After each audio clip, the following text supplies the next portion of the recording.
Entonces les Muchas decía, gracias. bueno, entonces en esta prueba los componentes van de lo básico a lo más complejo, siendo que lo más complejo entonces está descansando en lo básico.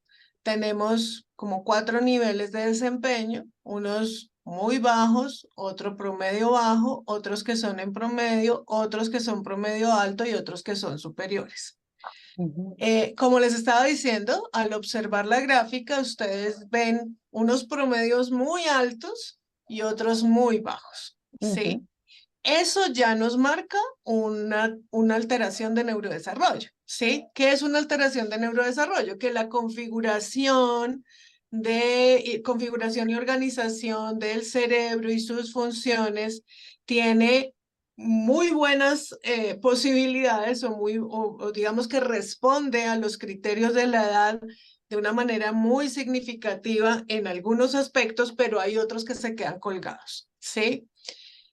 Digamos que eso es normal en todos los seres humanos, pero cuando vemos así como ese ese desbalance, que tengo una en 98 y otra en 2, pues ujú. ahí tengo una dificultad muy seria, ¿cierto? Entonces hay que ver cómo correlaciona lo uno con lo otro y en general, cuando ya se hace la observación, pues hay que mirar específicamente cómo correlacionan los bajos de la básica con los bajos de las superiores o de las de mayor complejidad.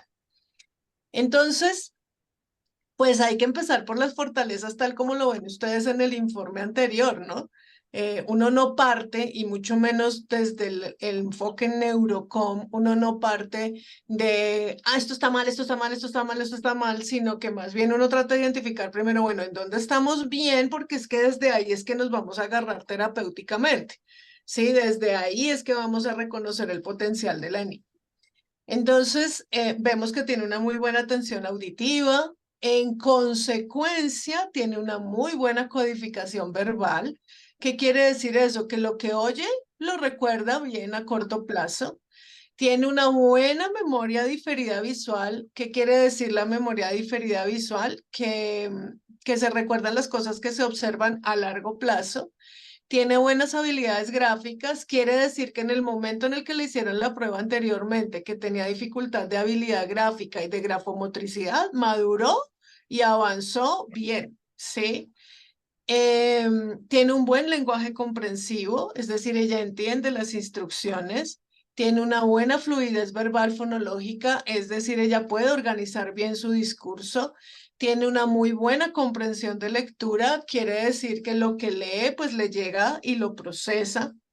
Y entonces ahora vamos a ver qué es lo que está todavía inmaduro. Atención visual, quiere decir que se va, ¿cierto? Es decir, que sostener la mirada sobre un texto y mantenerse en ella le es muy difícil. En consecuencia, la diferida verbal. Entonces, ¿qué pasa? Que lo que escucha de manera inmediata lo recuerda, pero ya a largo plazo se le pierde, ¿sí? Entonces hay que trabajar un poco más y fíjense lo curioso, ¿no? Hay una buena comprensión del lenguaje, pero parece ser que es así como de manera inmediata, pero ya a largo plazo no es tan sostenida. El lenguaje expresivo, em, esto digamos que es como para observarlo, porque un niño que tiene un buen lenguaje comprensivo, que tiene una buena fluidez fonológica, que tiene una buena comprensión de lectura, al tener un bajo lenguaje expresivo, quizás sea por quiebre atencional. ¿En qué sentido? Que no se escucha lo que está diciendo, ¿sí? Porque se le va la atención sobre lo que está diciendo. Entonces se quedan como dando vuelticas y como procesando y como volviendo a traer la información, pero no es por falta de capacidad, es por el quiebre atencional, ¿sí? Entonces, no, y sobre todo cuando tenemos una buena fluidez fonológica. La fluidez fonológica es la capacidad de recordar palabras rápidamente y traerlas aquí a la expresión. Pero si se me va la atención, entonces no me pongo cuidado, ¿sí? Y entonces se me olvida lo que yo mismo estoy diciendo. Entonces, el quiebre atencional influye sobre la fluidez verbal, pero no es un problema de comunicación, sino de atención. En habilidades conceptuales pasa lo mismo, ¿sí? Y es que el quiebre atencional no me deja procesar, no me deja conectar adecuadamente la información y entonces se me embolata un poco la interpretación de la información. Fluidez verbal a nivel semántico tiene que ver con lo mismo que les estoy diciendo y obviamente esto impacta sobre los procesos de lectura y escritura, ¿sí? Ahora, es importante decir que los niños que tienen estas dificultades de atención visual a veces necesitan una revisión por ortóptica, no por oftalmología, aunque también, por ortóptica. ¿Por qué por ortóptica? Porque es muy, muy frecuente que sea porque hay, como ella es hiperlaxa, ha sido hiperlaxa, esa hiperlaxitud también está en los ojos, ¿sí? En los músculos de los ojos. Entonces, ¿qué sucede? Que cuando quieren focalizar, el ojo se salta porque el músculo no lo contiene, ¿sí? Entonces es necesario hacer una valoración ortóptica a ver si de pronto necesita los ejercicios específicos de los ojos. Insisto, no es lo mismo que optometría, porque los papás siempre me dicen, no, pero yo le he visto y él ya tiene visión 20/20. Seguramente sí. No tiene que ver con la visión propiamente, sino con la capacidad del músculo para contener el ojo. Entonces, la ortóptica es como una fisioterapia de los ojos, ¿sí? Que ayudan a focalizar o a mover los ojos en la dirección que se necesita sin que se salte. Miren, he visto niños por montones en este año especialmente. Yo no sé si es consecuencia de la pandemia, yo no sé si es generacional, pero niños de la edad de Ana Sofía los mando al examen de ortóptica y fijo, tienen un problema de debilidad muscular, ¿sí? Y entonces al hacer los ejercicios de ortóptica, pues ya se les arregla el 50% de la vida, ¿sí? O sea, el 50% de la capacidad está dependiendo de esa capacidad de los ojos. Me atrevería a decir que en el caso de Ana Sofía es altamente probable que eso esté pasando por el antecedente de hiperlaxitud. O sea, la hiperlaxitud es en todos los músculos, no es solamente en las manos y las piernas, el tronco, es en todo el cuerpo. Entonces, yo les recomendaría, nosotros trabajamos en convenio con una doctora ortopticista, que le hiciéramos esa evaluación a ella. Ella nos da unas tarifas pues más o menos razonables y podríamos ir llevando el proceso en paralelo, ¿sí? Sí, Para que, disculpa, te interrumpo. Ana sí, tiene prepagada integral con Sanitas. Entonces, ¿será que la doctora que tú tienes está con Sanitas? ¿No? no, señora, no, es privado, pero bueno, si tú a través de Sanitas puedes tener el servicio de ortóptica, no importa, allá, ¿sí? Perfecto, lo miramos. A mí no me interesa en No, dónde o si sea. no lo hablaríamos con tu especialista. O sea, nosotros miramos por nuestra parte a ver qué podemos hacer a través de la Claro, prepagada. Y si no, eh, acudimos a ti para que nos des ese dato. Sí, sí, o sea, nosotros estamos dispuestos a hacer lo que sea para mejorar a Ana. y vean, yo les recomiendo, digamos que hay casos en los que yo no hago tanto énfasis porque como que no veo los antecedentes, pero en el caso de Ana Sofía, debido a esa hiperlaxitud y debido a la recurrencia entre la evaluación inicial que le hicieron hace 4 años y esta en el tema visual, estoy casi segura que algo ahí le va a salir. Ok, Entonces, pues hacer la evaluación tampoco, o sea, golpearnos a obligar, ¿cierto? Hacer la evaluación no les quita nada y sí, más bien podemos descartar una fuente de regulación que podría ser muy importante para la niña. Bueno, bien. mm, Cuando tenemos estos dos componentes, digamos que un déficit de atención visual y un problema de memoria diferida verbal, se presume que tenemos un problema de integración de los dos canales, el visual y el auditivo. Es decir, que no necesariamente lo que veo y al leer oigo se me convierte en una información que me llega a la memoria de una manera organizada, ¿sí? correcto. Ujú. Entonces, por eso es que ustedes, y además eso es como muy variable. ¿Qué pasa con los niños con este perfil? Que son terriblemente incomprendidos. ¿Por qué? Porque son inteligentes, son capaces, porque el déficit de atención nada tiene que ver con la inteligencia. Perdón, Entonces, doctora, hago un paréntesis, discúlpame. O sea que Ana sí tiene eso que se llama DH, no sé qué, sí, pero sí, pero déjame, yo Ah, ok, te lo caracterizo. ok. Entonces, ¿qué pasa? Son incomprendidos porque son capaces, claro, aquí lo estamos viendo en estos desempeños altos, ¿sí?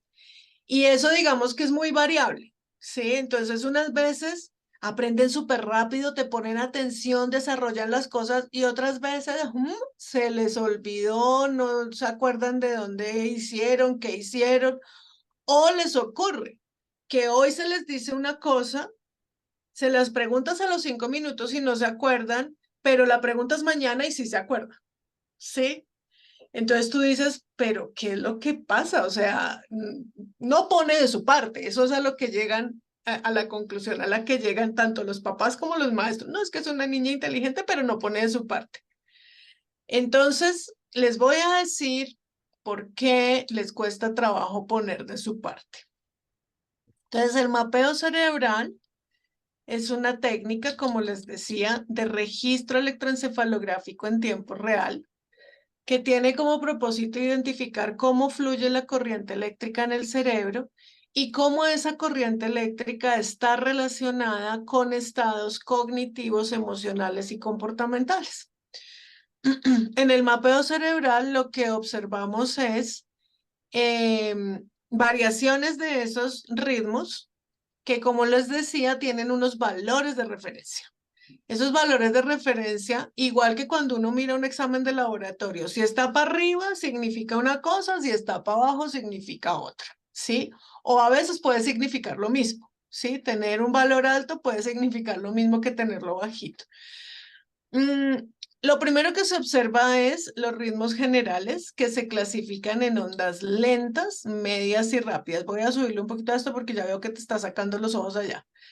Eh, en ondas lentas, medias y rápidas. El valor de referencia en niños de onda lenta es 40 y de ondas medias y rápidas es 30%. Estamos encontrando que hay un exceso de onda lenta. ¿Qué significa el exceso de onda lenta? Que el cerebro todavía está lento en su proceso de maduración. Es decir, la función que tiene el proceso de neurodesarrollo es que en la medida en que se van desarrollando redes, se van interconectando y van adquiriendo su diferenciación funcional. Recuerden que recién nacemos para dormir, ¿sí? Un niño duerme, duerme, duerme, duerme. Y en la medida que va avanzando, ya va aprendiendo cosas. Y en la medida que va aprendiendo, eso significa que las diferentes áreas del cerebro van desarrollando sus diferencias, es decir, sus competencias específicas, ¿cierto? Sí, perdón. Entonces, La pregunta que tengo es, ella tiene un 40%, pero ¿es anormal o normal a su edad? no, ella tiene un 52%, Ah, ok. De es la decir, un exceso. Está por encima del valor de referencia, ¿sí? ¿Qué Mm, quiere decir eso? Que está inmaduro, porque no debería estar en 52, sino en 40. ok. Y eso correlaciona con el valor bajo de onda media y con el valor bajo de onda rápida. Eso ya Ya nos dice entiendo. que a eso se debe esas cosas, esa diferencia entre hacer unas cosas bien y otras no tan bien. Que las áreas funcionales, hay unas que están maduras y hay otras que están inmaduras. ¿Listo? Sí. Esta, Doctora, señor, disculpa, la chica que nos explicaba un poco era como de ondas beta, ondas gamma, y había, o sea, esto depende, digamos, como de las vibraciones eléctricas que hay en el cerebro, ¿cierto? sí, aquí las ondas son delta y teta, aquí son low beta y alfa, perdón, alfa y low beta en su orden y aquí son beta y high beta. Ok, ¿Sí? Cada grupo pues tiene una oscilación. Aquí van, todo este paquete son el grupo de oscilaciones que van de 0 a 8 hercios. Estas van de 8 a 15 hercios y estas van de 15 a 38 hercios. ¿Sí? ok. Entonces lo que hace el sistema es medir, clasificar y sacarnos la estadística. Eso es un mapeo cerebral cuantificado, que Ok. es diferente de un registro electroencefalográfico en tiempo real, ¿sí? Ahora vamos a ver más específicamente qué pasa con las ondas en los diferentes puntos, pero antes de eso, entonces, cuando el sistema hace es como un algoritmo que clasifica las ondas y establece cómo se comportan en un momento de alta carga cognitiva, que es tarea, es decir, desarrollar un ejercicio mental, de hablar, de prestar atención, de mirar un texto, etcétera. Entonces, el valor de referencia entre la onda lenta, de una relación, un coeficiente entre la onda lenta y la onda rápida debe ser 2,25 y en el caso de la niña está en -2,30. ¿Qué significa eso? Que cuando tiene que sostener el proceso atencional con un alto nivel de energía, el cerebro se sobreprocesa. ¿Sí? Se le va la energía, es decir, no activa, no acelera, es como pasar un carro de segunda, tercera y cuarta. En el caso de ella, el carro se le queda en segunda y no puede activar. Y eso lo que genera es una dificultad en el mantenimiento del proceso atencional y obviamente la ejecución de las tareas en ese momento. Puede que haya momentos en que sí lo logra, por eso a veces sí lo hace y otras veces no lo hace, ¿sí? Y entonces por eso es que les digo yo que es como cíclica y es incomprendida, ¿sí? Perdóname, ¿eso sucede precisamente por la desatención o por la hiperlaxitud o por qué le sucede eso? No, la desatención es una consecuencia de esta De esto que está variabilidad pasando. en el Perfecto. sostenimiento de la actividad eléctrica cerebral, Perfecto, ¿sí? entiendo. O sea que, disculpa a ver si comprendo más, porque pues a nosotros con José nos gusta investigar mucho el tema pues nos encanta leer sobre este tema también. Es decir, que los circuitos eléctricos del cerebro no son cuando hay mucha desatención, no hay fortaleza o neuronas o caminos neuronales hechos para la atención y por eso entonces no hay energía suficiente para que ella mantenga en un solo foco. Sí están hechos, pero la energía se lentifica, viaja muy lento. Por eso, pero la energía depende de qué. La De energía depende de varias cosas. Uno, del código genético que nos define la comunicación entre las neuronas. Eso ya viene programado. Pero ya desde el punto de vista, para allá iba, desde el punto de vista funcional, Ujú. puede que haya algún déficit metabólico que hace que no llegue la información de grasas, proteínas, minerales, Lo plin, plin, entiendo. plin, plin, en el torrente sanguíneo que activan la mitocondria en la neurona y que permiten que el impulso sea estable. Por eso cuando nosotros trabajamos con los niños en todos los casos, incluimos la asesoría metabólica. Correcto. Porque resulta que si, digamos que dentro de la funcionalidad del cerebro hay dos componentes, uno genético y otro, ¿cómo se llama? Contextual, funcional, Sí, ¿sí? Eh, el genético ya no lo podemos, sí. y aunque sí, sí, digamos que hoy día cada vez se entiende más que Pues lo sí, que hemos la leído es que estimulación. es ahí es plástico. Ahí está la neuroplasticidad. Sí, Entonces resulta que si por un lado no conseguimos el camino, lo podemos conseguir por otro, instigando, instigando, instigando hasta que el camino se forme. perfecto.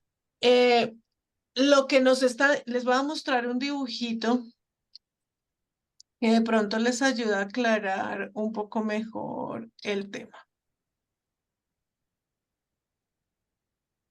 De lo que estamos hablando es de la configuración de estas redes, ¿cierto? Ujú. Sí.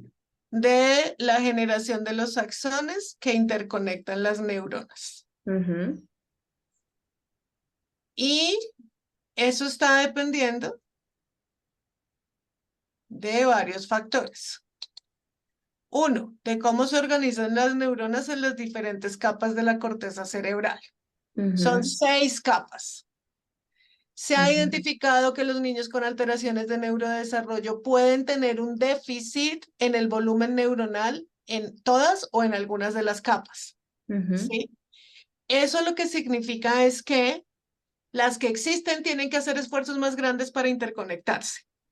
Y eso entonces lo que significa es que necesitan más materia orgánica para generar axones más largos. Ok, ¿Sí? Eso sí, en primer lugar. En segundo lugar, el intercambio entre las neuronas depende del balance electrolítico, es decir, que haya una muy buena capacidad a nivel de los iones de sodio, cloro, potasio y calcio, principalmente, entre otros, pero son los más importantes para que el impulso se dispare y haya conducción. Tercero, depende del proceso de mielinización. La mielina es un recubrimiento de grasas y proteínas que hacen las neuronas para precisamente promover el salto del impulso. ¿Sí? Entonces, ¿qué pasa? La niña no está en etapa de mielinización todavía. Ella está en etapa de proliferación neuronal y de interconexión. La ok, mielinización tiene su mayor efecto entre los 7 y los 23 años. ok, ¿Sí? Entonces, ¿qué es lo que está sucediendo en este momento? Es probablemente la terminación de este proceso de organización en las diferentes capas y de diferenciación entre las neuronas de integración, que se llaman de corteza sensorial primaria, perdón, de sensorializaciones también, las de asociación, puede ser que las que están todavía debiluchas, ¿cierto? No están todavía formadas y ubicadas en sus capitas. Y otra que tiene que ver con las primarias, las motoras primarias, que son las del control del cuerpo y el movimiento, ¿sí? Entonces, cuando tenemos esa baja velocidad de procesamiento, tenemos que ver cómo fortalecemos el balance metabólico para que esas neuronas tengan pues los recursos para generar axones, para interconectarse, balance electrolítico y para empezar a mielinizarse. ¿Sí? perfecto, perfecto, Bueno, sí. entonces, dicho esto, cuando tenemos esta baja velocidad de procesamiento, ya vamos cumpliendo el primer patrón de un TDAH, ¿sí? Es decir, es normal que un TDAH tenga baja velocidad de procesamiento. Y eso es lo que nos indica que vamos cumpliendo con uno de los indicadores. Ok, Ahora vamos a mirar el segundo, así como si estuviéramos buscando las plaquetas, ¿no? Vamos a mirar el segundo. El segundo se llama ritmo sensoriomotor. El Eh, ritmo sensoriomotor, señor. Esta velocidad que indicas acá, que es -2.3, ¿en qué valor está medido? Que no alcance a ver. ¿En qué valor, a qué te refieres? O sea, dices acá velocidad de proceso. Es un índice comparado entre la onda lenta y la onda rápida en el momento de tarea en todo el cerebro. Ah, ok, o sea, es como la división del promedio general entre de onda lentas o... No divi- exactamente el promedio porque él saca unos puntos específicos en el momento de la tarea, ¿sí? Ok, Pero básicamente lo que dice es cómo ocurre el intercambio entre los ojos cerrados y los ojos abiertos y hace la comparación entre onda lenta y onda rápida en esos momentos. Entonces, por eso no te va a dar exactamente la división, ¿no? 52 dividido 22 no te da -2. ok, Sí, vale. sino que es, vale, pero es el promedio, sí. pero sí es como una comparación, es un índice entre la lenta y la rápida en el momento de tarea en los diferentes puntos. Pero él lo mira contra, bueno, es que hay unas complejidades allí porque él va comparando todos los promedios más una desviación estándar, ¿sí? Entonces, no es tan sencillo como sacar una división, ¿sí? Porque está incluida el análisis estadístico respecto a la desviación estándar de cada grupo, de cada paquete de muestreo, y el muestreo es cada 10 milisegundos, ¿sí? Entonces, pero sí es, en últimas, sí es como si dividiéramos la lenta sobre la rápida, ¿sí? Ok, Y le sacáramos un valor de referencia negativo o positivo. súper, gracias. Bueno, el ritmo sensoriomotor es una onda eléctrica que se encarga, y aquí tenemos la razón de ser de todos nuestros problemas. El ritmo sensoriomotor es una onda eléctrica que se encuentra en la parte, que debe ser analizada en la parte superior de la cabeza, aquí, cordón central sensoriomotor, como ustedes lo están observando, el cordón central sensoriomotor está directamente conectado con cada poro de nuestro cuerpo. Tenemos identificado allí dónde están los ojos, la nariz, la boca, las manos, los dedos, todo nuestro cuerpo está allí representado, por eso se llama homúnculo cerebral, porque en esa área del cerebro está el cuerpo, Ok, ¿sí? Y sí. dependiendo de los grupos neuronales, por eso ustedes ven unas cosas más grandes aquí en el dibujito, ven unas áreas como así como exageradas y otras que son más pequeñitas porque lo que quiere representar el homúnculo cerebral es cuántos grupos neuronales o cuántas terminales nerviosas tiene el cerebro respecto a esa área. Entonces estamos viendo que nuestra cara tiene muchas neuronas, que nuestras manos tienen muchas neuronas, pero en general todo el cuerpo está allí representado. Se llama Ujú, sensoriomotor ujú, porque tiene un área sensorial y un área motora. La sensorial está en la parte posterior y la motora está en la parte delantera, pero están interconectadas. ujú. ¿Qué hace esta área? Recibe la información que viene del input sensorial, por eso se llama sensoriomotor, ¿sí? Sí, sí, sí. Lo interconecta y nos dice qué hacemos con nuestro cuerpo en función de esa información.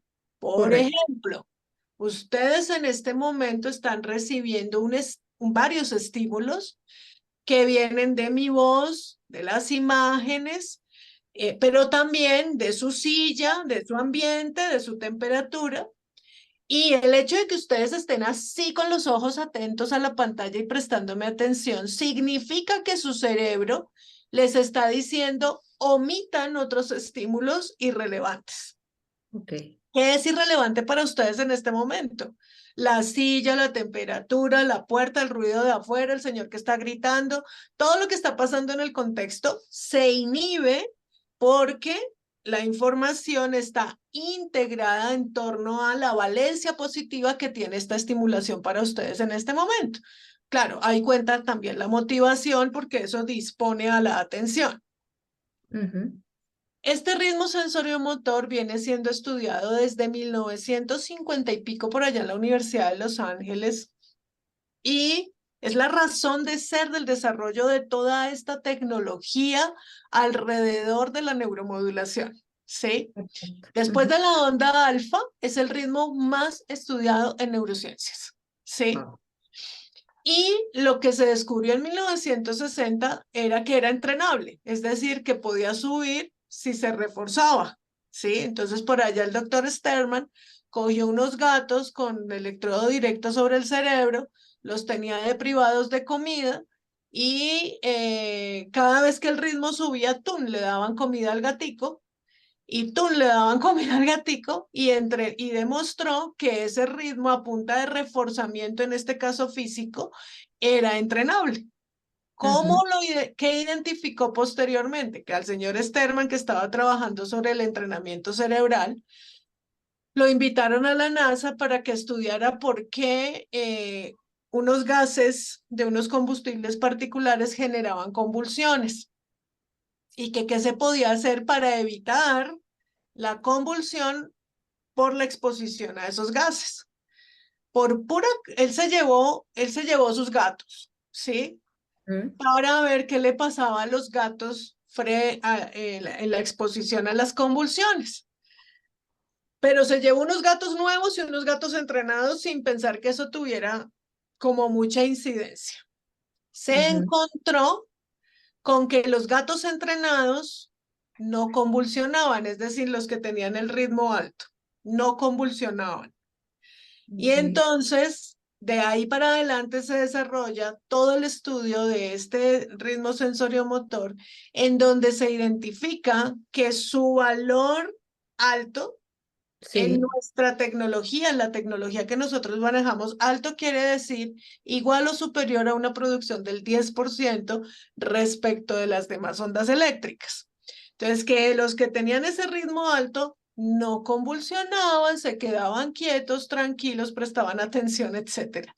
Y de ahí vienen entonces los estudios desde 1960 sobre primero neuromodulación y segundo sobre el efecto del ritmo sensoriomotor sobre diferentes componentes. 1, la integración sensorial. 2, el mantenimiento de la atención. 3, el control del cuerpo y el movimiento, la coordinación motora y la quietud o el movimiento en consecuencia.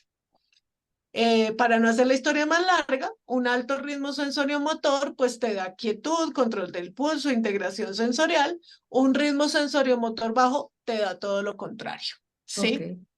Y lo que tenemos en el caso de Ana Sofía es un ritmo sensoriomotor bajo, debería estar en 10% y está en 6,5 por la izquierda, 6,7 en el centro y 6,4 por la derecha.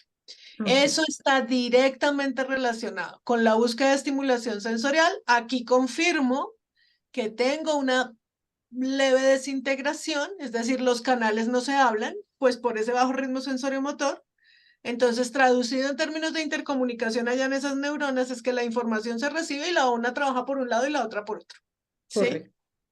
Entiendo. Impaciencia, aburrirse con facilidad. Esto Sí. está relacionado también con la hipotonía. ¿Sí? Ya te doy la palabra. Se distrae con facilidad, su tiempo de atención es corto, es hiperactivo, enérgico, continuamente mueve piernas. Por eso se desconecta. Pero no es que intencionalmente ella quiera moverse, no se pueda, digamos que es como si tuviera un algo que la mueve, un algo que la desconecta, pero es básicamente incontrolable. Y por eso tiene muchos efectos a nivel emocional, porque entonces en la medida que los niños van creciendo, se van dando cuenta que no son iguales a los demás, que no pueden prestar atención y que en ese orden de ideas son diferentes, ¿sí? Y Ujú. adicionalmente, pues fracasan en muchas cosas en las que otros niños no fracasan. Correcto. Entonces ya viene el impacto emocional que se observa, bueno, menos mal en el caso de la niña no está tan marcado. Aquí hay cierto estrés, esto lo que nos muestra es cierto estrés, y este desbalance acá nos muestra que también hay como cierta tendencia emocional, como de frustración, de reactividad, de dificultad de regulación emocional, etcétera. Pero esto es consecuencia de esto. Dime, Mm. Jos. Sí, en algún momento nos habían dicho, hemos hablado, no recuerdo si fue la pediatra o algún examen de, porque se le hizo una cita optométrica, no recuerdo, que estaban hablando algo de lateralidad cruzada, o no recuerdo bien el término, pero era como, no sé qué cruzada. Sí, la lateralidad cruzada tiene que ver con el control del cuerpo y movimiento y con la integración de las funciones interhemisféricas. Ujú. Ya fíjense ustedes, si tenemos un cerebro inmaduro, nos lo está diciendo la baja velocidad de procesamiento, es decir, que todas sus conexiones todavía están en proceso de organización, de diferenciación funcional.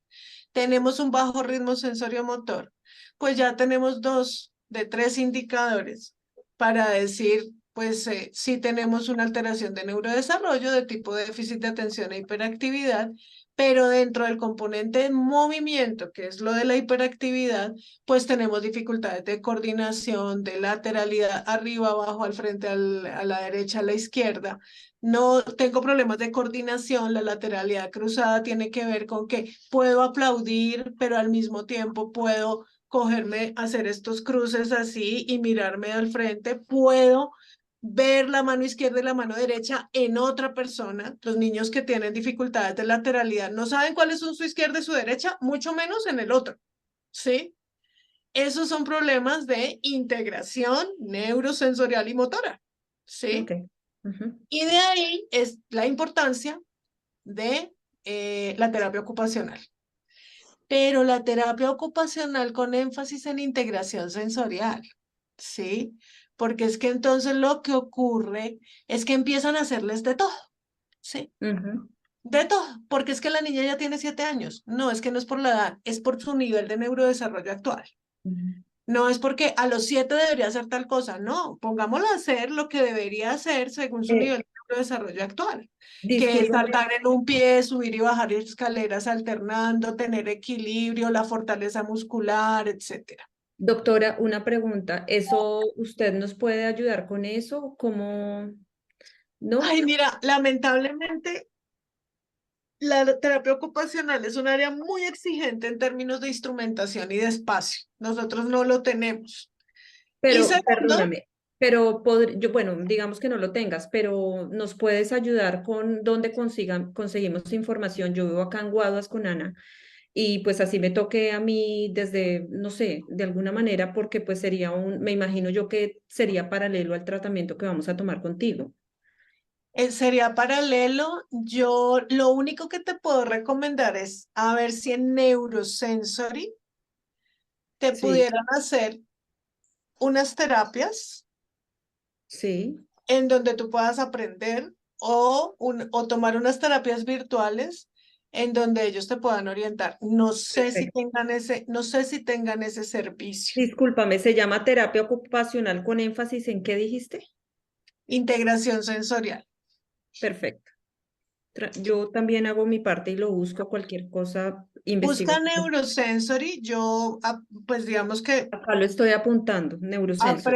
aprecio mucho a Neurosensory porque son súper dedicadas. Ujú. La verdad conozco a la directora, pero hace siglos yo ni hablo con ella. O sea, eso que uno se cruza en la vida y uno conoce los sitios a través de los pacientes más que de los dueños, ¿sí? Sí, Entonces, he recibido muchas personas de allá. Ella me remite a mí, es decir, nos conocemos a través de los pacientes y tengo perfecto, muy buenas referencias de ellos, ¿sí? perfecto. Yo los buscaré y miraré a ver en cuanto a terapia ocupacional, qué podemos hacer nosotros desde nuestra parte. Ok. Entonces, bueno, dadas las pruebas, dado el mapeo, y dada la escala Conners, en donde ustedes también puntúan alto digamos que los indicadores para aquí, problemas de aprendizaje y atención les da 91, el punto de corte es 70, y el componente impulsivo hiperactivo que les da 64, que aunque no da 70, que es el punto de corte, está muy cercano. Bien, pues sí. Pues nada que hacer, sí, o sea, el trastorno se confirma en el entendimiento que para Neurocom y esperamos que para ustedes confirmar un diagnóstico que se llama trastorno no sea una condena para la niña, ¿sí? Es Ujú. simplemente un mecanismo para entender lo que tenemos que hacer por ella, ¿sí? Correcto. Ujú. No para limitarla, no para victimizarla, no para pobretearla, Sí, sino para cogerla desde donde lo necesita, ¿sí?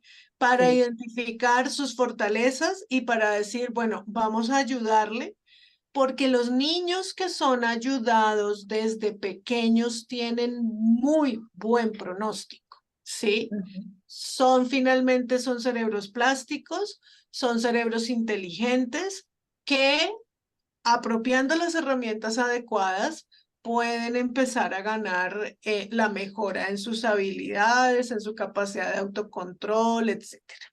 Ujú.